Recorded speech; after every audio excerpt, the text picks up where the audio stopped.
Hi guys, my name is Beth and welcome back to my channel. Today I have a book review for you. It is Six of Crows by Leigh Bardugo. Okay, so what I want to do with this video is I'm going to give you a short synopsis and then kind of what I thought about it, and then I'm going to kind of go into a book talk. And the book talk isn't going to be very spoilery, but it may go into more detail maybe than you would want. Like, I'm not going to reveal specific, like, really important plot points, but I'm just going to talk about characters and their relationships and things like that. So if you want to stay for that, I don't think it would ruin your reading experience if you haven't read the book already, but if you'd really rather just kind of go into it without knowing that much, then I'll tell you when you can leave the video. Of course, you can leave the video at any time, but I can tell you when it would be best to leave the video in that instance. Alright, so let's get into it. This book is about, it's put in the Grisha universe, which is a universe where there are people who have magic and there are people who don't. And some countries, Grisha are hunted, and other countries they're not. I'm not really like, I read the first book in Leigh Bardugo's other series in the Grisha universe, but I don't remember a whole lot about it. But basically, there's these people and they can do these really cool magical things, and sometimes they're hunted, sometimes they're not. It really depends on the country that they're from. But in this book, there are 6 misfits and they're sort of part of this gang, and they have to do this impossible heist. They have to go and abduct or rescue, depending on how you look at it, this scientist from this impenetrable fortress, and they're doing this for a large sum of money. I just want to say that the characters are really interesting. Their relationships with each other are really interesting. Their backstories are like very intriguing, which is just another word for interesting. But it's a good book. I give it 4 out of 5 stars. That's basically what it's about. So without going into much more detail, that's kind of like where I'm going to stop there. So if you don't want to have any more detail, then you can leave now. One thing before you do go that I want to say that I didn't like about this book was that, and I've heard this before from other people, but the characters are in their teens, but they're not written like they're in their teens. They are written like they're in their early and mid-20s, and I think that's the ages that they should have been written as. I know it's a young adult novel, so obviously, like, it's going to have young adult characters, and I understand that, but they just don't read like they're teenagers, like, at all. Okay, just to talk about the book in more detail, they're on this heist where this guy is going to pay them an insane amount of money to rescue or to abduct this scientist who has created this drug that amplifies the powers of Grisha, but basically turns them into slaves. So he wants this scientist, and he's in this fortress slash prison, and they need to break him out and get him back to the sky. So first we have Kaz, and he is like the leader of the group, and he's only 17 years old, but he has committed monstrous crimes, and he's even considered a monster by many people, and they call him Dirty Hands because of the jobs he's willing to do. And it really stems from the fact that he has a tragic backstory, which of course I'm going to let you read about and not talk about, but it has sort of hardened his heart, and he's sort of become this person of legend. Like, there's all these rumors about him, but he is totally badass. He always thinks 3 steps ahead. He always has the upper hand on other people. It's really hard to get the upper hand on Kaz Brecker. And then we have Inej, and Inej she also has a tragic backstory, but she's softer than Kaz. She scales walls, jumps rooftops. She has affinity for knives. She can kill in a single motion that's totally quiet without making any commotion at all. She's totally dangerous. She's called the Wraith, and she is Kaz's most important investment, as he calls her. But really, even though he says that she's just an investment, she's the only one who can really touch his cold heart.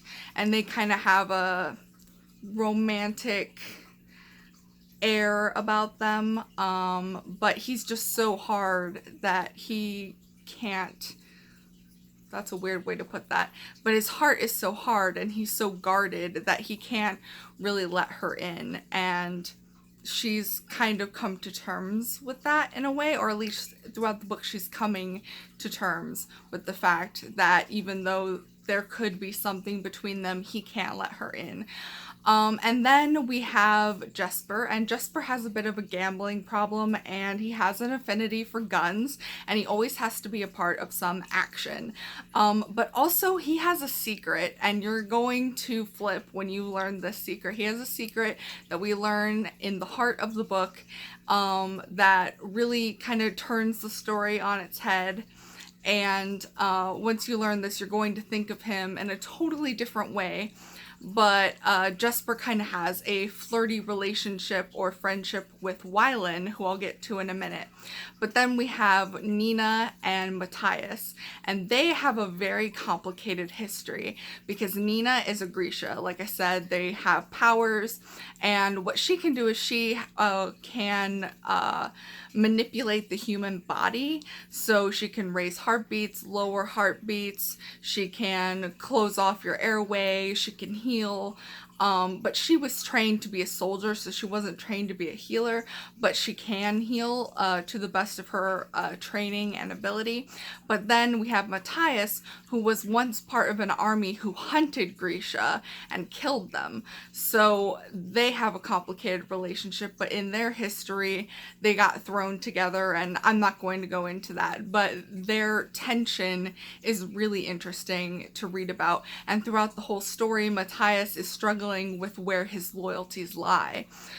And then there's Wylan, and Wylan is the only one who doesn't get his own perspective in this book, because each character has chapters with their own perspective, and Wylan doesn't get his own perspective, but he's a very interesting character in his own right. He works with explosives, he's very good with mathematics, but that's not where his passions lie. And like I said, he has this flirty relationship with Jesper, which is really interesting to read about. So as I said before, I loved reading the relationships that these people had with each other, and I really enjoyed their backstories, how you got to learn how they came to be what they currently are. And the story is just, it's really exciting. Now, I have to say, the first 100 pages, I was bored. I think it's because I didn't know the characters enough to really care about what was going on. But once I cared about the characters, then obviously I was like, oh no, you know, they're in danger. And there were so many times they were in danger that they got out by the skin of their teeth, or they got out because Kaz was 3 steps ahead and he had all this planning involved. And it's just, you never really know what's going to happen next, because you think it's going one way and then all of a sudden something comes in the way, or there's some twist and you're like, oh my god, this book, like they're all going to die. They're all going to die. But this may or may not be a spoiler. Sorry, my mouth is kind of dry. But they don't all die. But they don't all die. Ooh. You just have to read the book and find out if anyone dies, because I'm not going to spoil it for you. But you start to care about the characters, and they get in danger so many times, and it's a heart-pounding ride. I can't say that I loved this book as much as a lot of other people did. I really did like it, but I can't get past the fact that I read 100 pages and I physically read 100 pages, because most of this I listened to on an audiobook, but I physically read the first 100 or so pages and I was so bored, and I can't get past the fact that this book did that to me. So I give it 4 out of 5 stars for like the slow start and the fact that it's not the best book I've ever read, but I did thoroughly enjoy it. And I already said the thing about the ages. And also, oh yeah, I listened to this book mostly on audiobook. So that was a really interesting and exciting experience in and of itself, because each character had their own voice actor, so had their own narrator. So, and the only one I didn't like was Jesper, because Jesper's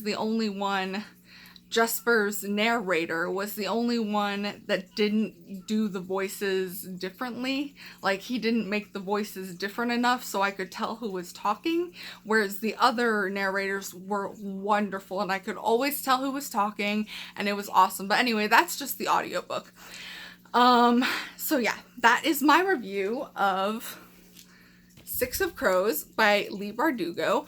I do recommend that you read this book. Like I said, I didn't love it as much as everyone and their mother seems to have loved it. I gave it 4 out of 5 stars, but I do recommend it, especially if you like heists, or you like these misfits banding together and forming like a family-like unit, or anything like that magical. If you like the Grisha universe, I would give this book a good try. So give it a good try. What are these words coming out of my mouth? I would give it a go. All right, thank you so much for watching. I appreciate your viewership, and I will see you in the next video. Bye, guys.